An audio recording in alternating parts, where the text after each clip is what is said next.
안녕하십니까. 2020년 경북고등학교 고등학교 3학년 한국사 수업을 담당하게 된 교사 황상천입니다. 오늘 첫 시간 수업에 대한 이야기를 하고 바로 강의에 들어갈 수 있도록 하겠습니다.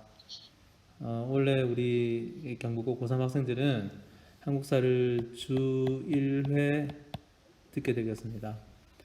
내신 관련돼서 이야기해보자면 수능 특강 10강 흥선대원군부터 공부하게 되겠습니다. 여러분들이 전건대서 부분은 1학년 때 배웠기 때문에 이렇게 진행할 것이고요. 내신에 대비하는 방법은 일반적인 이제 수업에 충실하고 수행평가에 또 성실하게 임해서 세트 기록에 신경을 써주기 바랍니다. 그 다음에 이제 수능 대입과 관련되어서요. 좀 쉽긴 한데 방심하지 말고 두루두루 공부를 해야 되겠고, 특히 이제 수시 최저 기준인데 4등급, 서울 주요권 대학교가 4등급, 고려대 같은 경우에는 3등급, 5등급도 있고 뭐 응시 여부도 있지만 수시 최저 기준 4등급 25점을 최소한 맞춰야 될 것 같습니다. 정시는 수시보다 실제 반영률이 좀 낮습니다. 운영 방법은 가점과 감점 방식으로서 문과는 4등급 정도, 이과는 한 5등급 정도, 이 정도는 맞아야 되겠고, 수능 출제 예상 주제를 보면 선생님이 이렇게 적어놨는데, 내신과 마찬가지로 특히 수능에서 선생님이 나중에 한국사 연표를 적용할 텐데요. 거기에 이때까지 나왔던 기출문제 6월, 9월 모의고사 문제가 있으니까 이 한국사 연표를 잘 챙기면 여러분들이 4등급, 5등급 정도, 최소한 4등급, 5등급 정도는 받을 수 있겠습니다. 자, 그러면 10강 흥선대원군과 개화정책 추진에 대해서 본격적으로 강의를 시작해 보도록 하겠습니다. 우리가 조선왕조 고종 때부터인데, 고종의 아버지 흥선대원군이 10년 정도 집권을 하게 되겠습니다. 흥선대원군이 집권할 당시는 서양 세력이 중국, 우리나라, 아시아를 점령해 들어오고 있고, 국내적으로는 삼정이 문란하고, 그래서 농민 봉기가 일어나고 있는 상황이었습니다. 그래서 큰 정책이 대내적으로는 왕권 강화와 민생 안정이고, 대외적으로는 서양 세력의 침입을 물리쳐야 하는 과제가 되겠습니다. 우선 대내 정책을 한번 살펴보겠는데요. 큰 방향이 세도 정치 때문에 죽어있던 왕권을 강화하고 삼정이 문란해서 힘들었던 백성들을 안정시키는 이 두 가지 전략이 되겠습니다. 우선 왕권 강화를 위해서 세도 정치를 타파하려는 노력을 하게 되겠습니다. 그 중에서 이제 비변사를 축소 격하하고 왕실의 위엄을 높이기 위해서 경복궁을 다시 짓게 되겠죠. 민생 안정을 위해서는 이제 삼정을 개혁하게 되는데, 전정을 개혁하기 위해서 양전을 실시하고요. 군정제도를 개혁하기 위해서 집집마다 포를 내는 호포제를 실시하게 되고, 환국제도를 개혁하기 위해서 마을 단위 창고인 사창제를 실시하게 되겠습니다.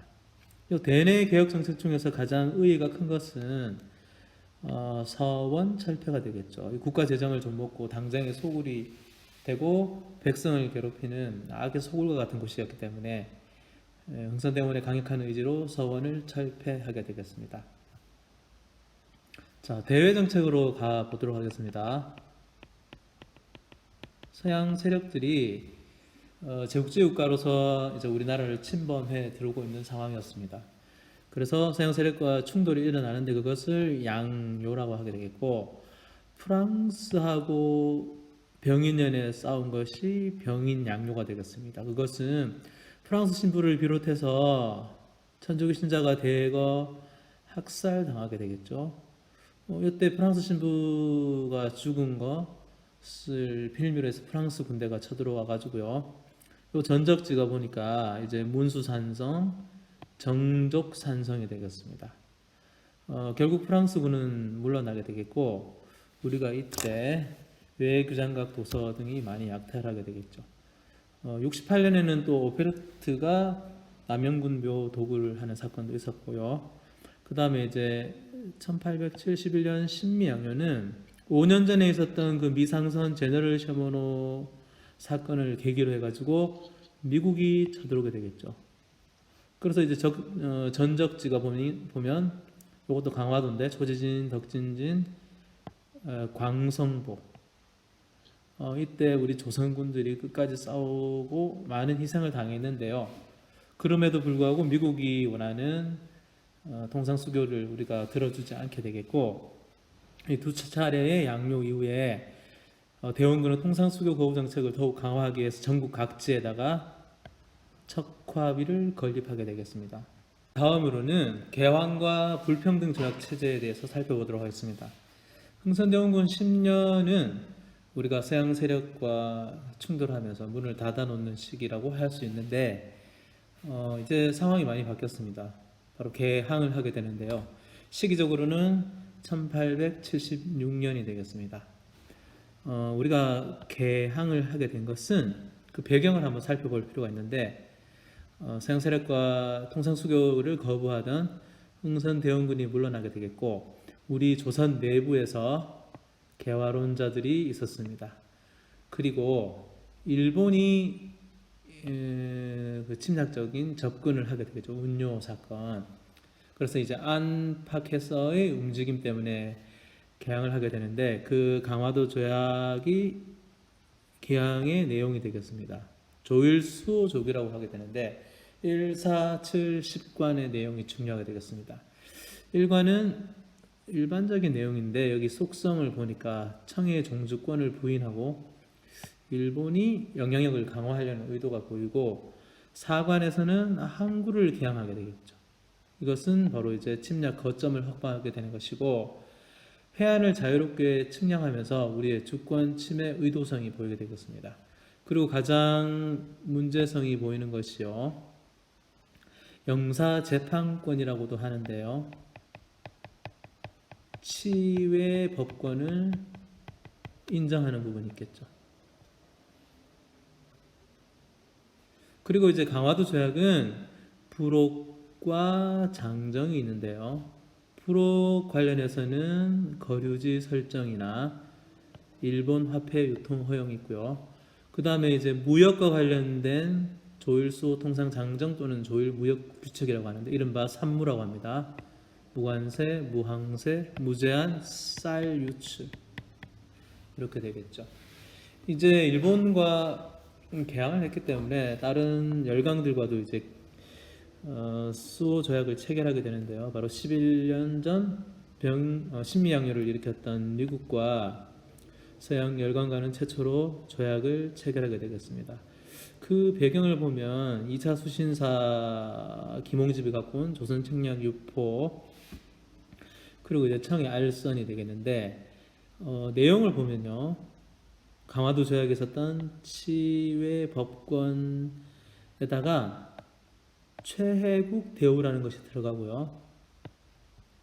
그리고 이제 공수동맹이라 할 수 있는 거중조정 그리고 여기 조일수 통상장정 조일무역규칙에는 없었던 관세 부과의 내용이 있게 되겠습니다. 자, 그리고 이 개화기에는 우리가 문호를 개방해서 발전시키자는 개화 세력이 나오게 되는데 그 선구자들로는 박교수, 오경석, 유홍기가 있겠습니다. 이 개화파들은 크게 두 가지 흐름으로 나누게 되는데 온건 개화파와 급진 개화파가 되겠습니다. 그 대표 인물들을 보면 온건 개화파는 김홍집, 급진 개화파는 우리가 뒤에 배우게 되는 갑신정변 때 김옥균 이렇게 되겠죠. 두 개화파 입장은 이 온건파가 주류라고 할 수 있겠어요. 주류. 개화파는 비주류가 되겠죠. 그래서요, 이 온건 개화파는 집권파를 할 수 있는데 급진 개화파는 정부의 친청 외교 정책을 반대하고 민씨 정권에 비판적이면서 온건 개화파를 보면 이제 온건한 개혁인 청의 양무운동을 모델로 해가지고 동쪽의 정치 체제, 성리학 체제, 서양의 발전된 기술을 수용하자 이렇게 얘기하게 되겠고, 급진개화파는 일본을 벤치마킹 하려고 합니다. 그래서 이제 문명 개화론이라고 하는데, 이건 시빌리제이션이라 해가지고 동쪽의 우리나라의 그 정치 체제도 같이 개혁하자. 서양 기술뿐만 아니라 우리나라의 이 정치 체제도 바꾸자. 이렇게 주장하게 되는 것입니다. 자, 우리가 개항 이후에 어떻게 개화 정책 추진하는가를 한번 살펴보겠는데요. 정치 군사 면에서 개편을 보면 새롭게 통리기무하문이라는 것을 생기고, 군사제도에 있어서 신식군대인 별기군을 설치하게 되겠습니다. 그리고 이제 우리가 외교사절을 나라 밖으로 보내서 배워오게 하는데, 일본에 가는 게 수신사, 조사 시찰단이 있게 되겠습니다. 수신사가 1차, 2차, 최대 3차 가져오는데, 특히 2차 때 이 조선 책략이 좀 중요한데요. 여기 내용이 친중국, 결일본, 연미방이에요. 요거 때문에 조미소 통상조약이 있고, 그 다음에 뭐 결일본 이런 것들 때문에 척사파들이 만인소 등을 통해서 엄청나게 반대를 하니까, 이 81년에 조사 시찰단은 암행어사처럼 비공식으로 다녀오게 되겠습니다.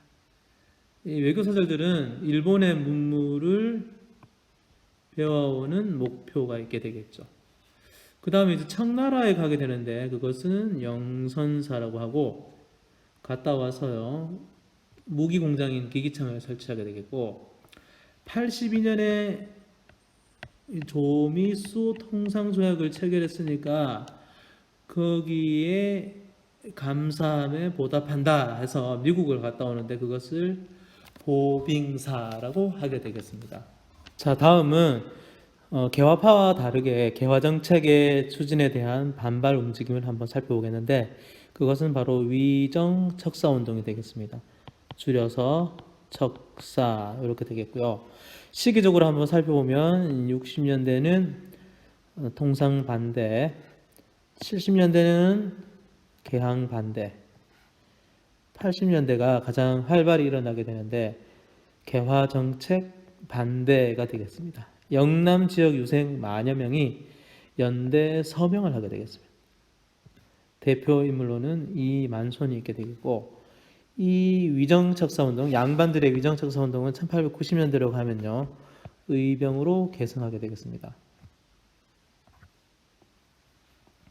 개화정책의 추진에 반발 두 번째는 또 어떤 게냐면, 바로 이 구식 군인들과 일반 백성들이 함께 일어난 이모 군란이 있게 되겠습니다.